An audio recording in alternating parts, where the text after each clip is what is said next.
Back on Turning the Tide for our last segment of today's show. We are speaking with Jason Buck, who is a congressional candidate for Utah's 2nd Congressional District, which is Congressman Jim Matheson's district. So Jason is the candidate that I have chosen to support. I am going to be interviewing other candidates, but just, to be fair up front, as I said, he is the one I have chosen. Jason, if you want to wrap up our last half hour's discussion, then we will move on for the final 15 minutes of the show to living Utah values. I believe that the values that we have here in Utah are amazing and powerful and part of what makes our state so successful. So go ahead and wrap up, and then we'll get to that. Well, to say that, I really agree with you in Utah values, and that falls back into our whole premise of states' rights and ability to stand on your own and be your own testing pot in our nation and be an example to others. I just so believe that we've got to get people back to Washington, D.C. that can shake things up and create the coalitions of relationships and problem solve. And most often the most painful answer and best answer is the most simple one. And there are simple answers to our problems. And we've just got to get big government out of our lives. We've got to build the coalitions of people of like mind and be organized and fight this fight against the big government, pro-government entitlement cultures in the United States and be able to stand on our own. And I'm happy for Illinois and Michigan and Connecticut and whatever, Seattle and L.A. If they can make their business model work and their entitlement model work and their big union model work, more power to them. But it has to be standing on their own 2 feet and not involving the other states that don't want to be a part of it. And they need to succeed and fail on their own. We should not have a centralized system that drags us all down together and makes us all suffer that pain together when they could look at the other testing pots that our founding fathers intended. And once they finally learn their lesson, could turn and model the testing pot next door, Iowa, Nebraska, Utah, wherever, and say, man, they're doing this program right. Let's emulate that program. Let's not emulate that one. Let's get rid of this one. There's a great example. That's the efficiency of strong state government is so good and so inspired by our founding fathers. We have to live by it. We have to return to it, and that will give us jobs. That will answer our job problems. It will answer our debt problem, cutting out those federal agencies to mere shadows of what they are, if not completely eliminating them, making the hard cuts and reducing that federal government down to the size it was supposed to be based upon our founding fathers' intentions, not Barack Obama's intentions. Right, exactly, not Barack Obama's. If we don't do that, America, we're not going to survive. Everything that Jason just said must happen. We have got to return to those constitutional principles and values that made this nation great. And that leads us right into living the values that we have here in Utah. You have that as one of your issues on your website, Jason. So why don't you explain what that means to the people, because we do have a nationwide audience, actually a worldwide audience, and help them to understand what that means and why those are important. Well, I think very simply put, in Utah, the center of our lives, and I know much in many conservative places in the United States, is the family. A husband and wife and children, a strong home, a home that's sheltered from the world, a home that's educated by great parents. The children can come home from schools and the influences of the schoolyard and the internet and the phone and have a secure place and a secure example and influence from great parents. And Utahns believe in that. And I think that's just the centerpiece and the reason for success in Utah is the strong family unit. It's why we have such a low crime rate. It's why we have a great education rate. It's why we have a great success rate in athletics with the kids. And it's why we attract the NSA here to Lehigh, the National Security Agency, and the top cyber warfare facility in the world. Utah is a great place, and I think it all comes back to that love of family and a family-centered culture. It absolutely does. And a noted religious authority said at one time that if the family unit crumbled, so would the nation. And look at our family unit today in America and look at the condition of America. And I believe that that has been proved out, as I knew it would be. It is something that the family unit is critical to the salvation of just about everything. It is critical to the future of your children. It is critical to generations and helping people to understand what values and principles are. You know, Gordon B. Hinckley gave a speech to the press club in Washington, D.C. I think I'm going to say right now, I'm not positive, but I think it was in 1998. And in it, he said that there were 4 things that families could do that would turn America around within a generation or two. Actually, he said it's society, to turn society around within a generation or two. And they are 4 very simple things. Jason, through this whole interview, you've talked about it's a simple approach, but it works, and it's often the most difficult. This is not only simple, it's not difficult.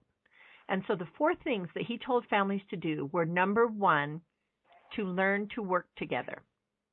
Now, Jason, if a family learns to work together, what are the parents teaching the children? You already talked about it.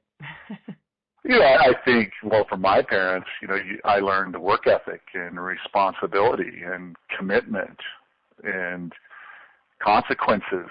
You learn all those life lessons, and you learn to respect your elders and to respect your government and law. And it's the greatest learning place in the world is the family unit.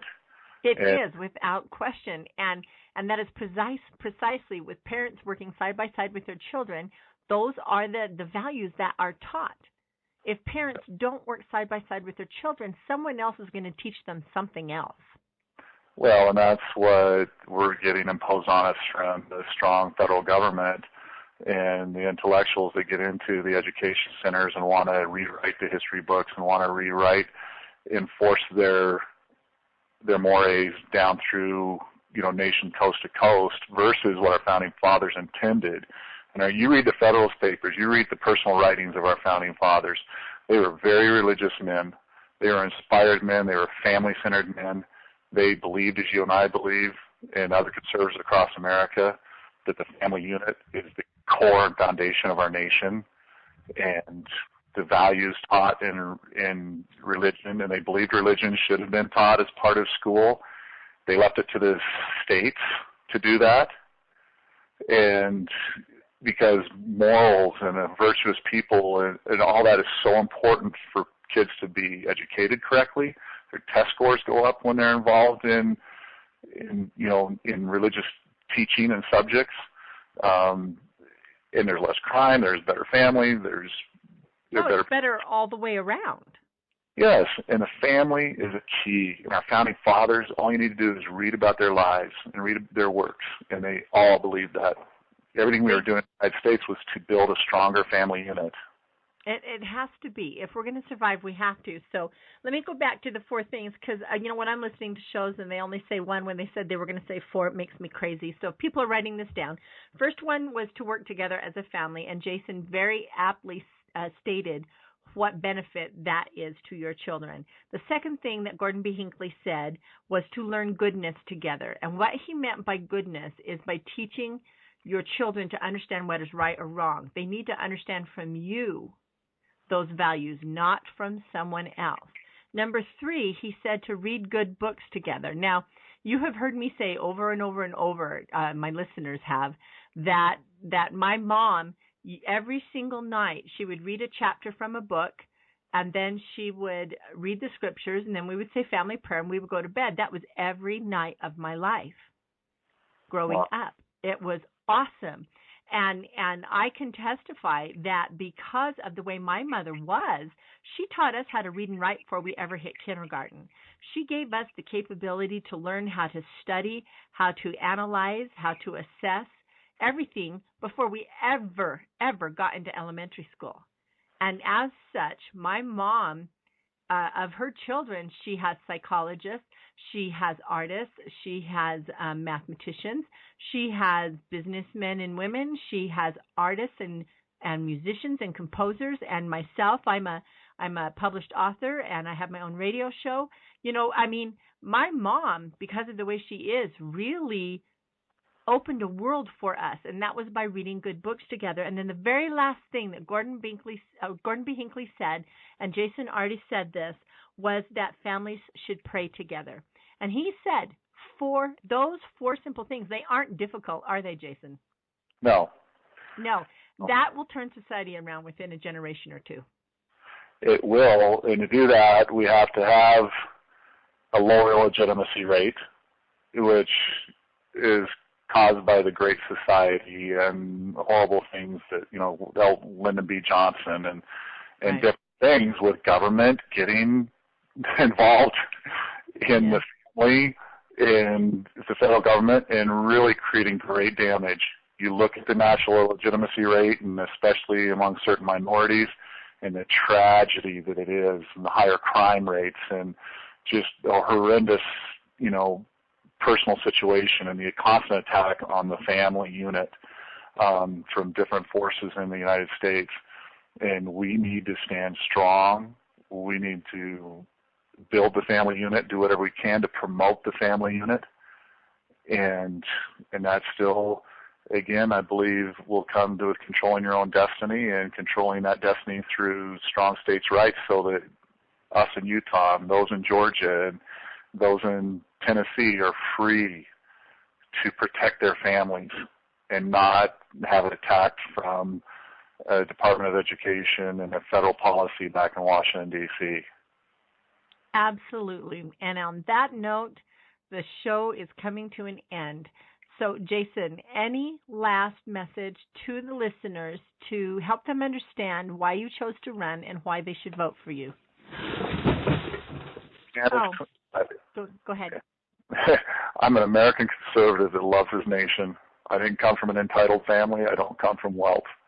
I'm a patriot that wants, like the great example of my founding fathers and George Washington, I want to fight for my nation, and I believe that our Constitution is at a tipping point, and I just have to get out there and fight against the intellectuals, the academias, the bureaucrats, and say enough's enough.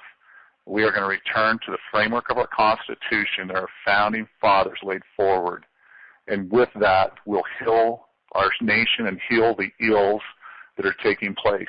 We are such a threatened place. People do not realize national bankruptcy and economic collapse destroys our national defense, which does not protect our wives and our children and our nation. In a day and age where we have nations in the Middle East like Iran that have missiles that can reach Europe now, and is it 10 years they can reach in America?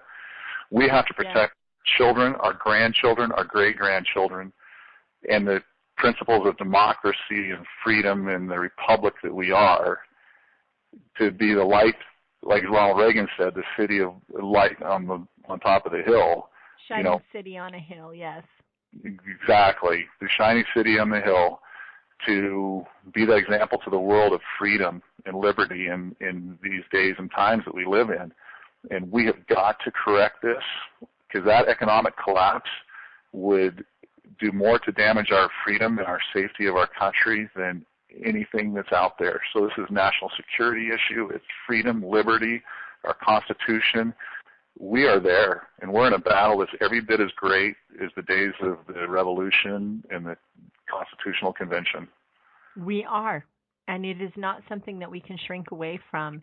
It is something that every American needs to stand up, realize that we are at that point in history again, and we have to fight this until we win. And we can win. We can, but we have to send people, men like Jason Buck, back to Washington, D.C. to represent the states and to realize and to understand what their roles are as congressmen and senators. And so I ask you to go to Jason Buck for Congress, go over his website, and Jason has a way there for you to contact him, and he's happy to talk to you and answer any and all questions. Jason, do you have any events coming up where you're going to be out speaking to the people? I don't have any scheduled events at the moment. We're putting one together in St. George, because within the last 2 weeks, we decided to absolutely commit to the 2nd District. We'll be coming out with a press conference here in the next few weeks, official one up here in the Salt Lake area. And I'll send you some dates, and I'll put them up on the website as we get going in the different events from Davis County all the way to Washington County. Yes, make sure I have that information, and I will announce them on the air. And again, his website is jasonbuckforcongress.com. Jason, thank you so much for joining me on Turning the Tide today. Thank you. All right, you have a great day. And this is Candace Salima checking out with you on Turning the Tide. I'll see you tomorrow.